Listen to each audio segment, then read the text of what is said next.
Invité dans l'émission On refait la télé, présentée par Jade et Eric Dussart samedi 27 mai 2023 sur RTL, Jeff Panaclock est revenu sur ses nombreux tatouages, et plus particulièrement sur l'un d'entre eux, qui symbolise l'amour qu'il porte à sa fille. Révélé au grand public en 2011 grâce à ses prestations dans l'émission intitulée Le plus grand cabaret du monde, qui était présentée par Patrick Sébastien sur France 2, Jeff Panaclock est aujourd'hui devenu l'un des comiques les plus populaires de la scène humoristique française.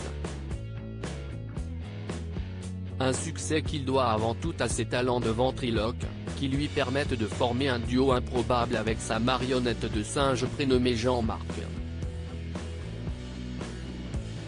Actuellement en tournée dans toute la France avec son nouveau spectacle, Jeff Panaclock est aussi présent chaque vendredi soir en prime time sur l'antenne de TF1.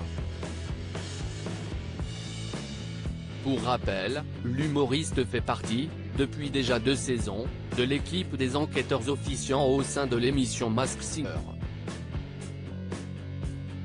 Invité au sein du programme intitulé On refait la télé, diffusé samedi 27 mai 2023 sur RTL, Jeff Panaclock a été interrogé par l'animateur Eric Dussart sur ses nombreux tatouages. Il paraît que vous avez un nombre incalculable de tatouages ? A demandé le présentateur à son invité. Incalculable, je ne sais pas, a répliqué le comique. Est-ce que vous arrivez à les compter déjà vous encore ? A insisté Eric Dussart, ce à quoi Jeff Panaclock a répondu non. On va faire un petit inventaire de ce qu'on a lu, vous nous dites aussi ces tatouages existent vraiment, a ensuite lancé l'animateur, avant de remarquer que son invité avait un mot tatoué sur le côté de la main, qu'il ne connaissait pas. CIST dodo. CIST le premier mot de ma grande fille, a révélé le ventriloque. Pour rappel, Jeff Panaclock est le père de 2 enfants, Rose et Alice, qui sont le fruit de sa relation avec son ancienne attachée de presse Charlotte de Hugo. Le couple s'était marié en 2016, avant de finalement se séparer en 2022.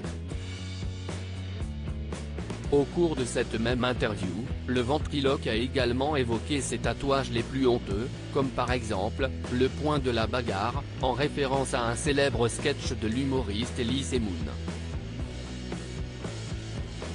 On s'est fait tatouer ça entre potes.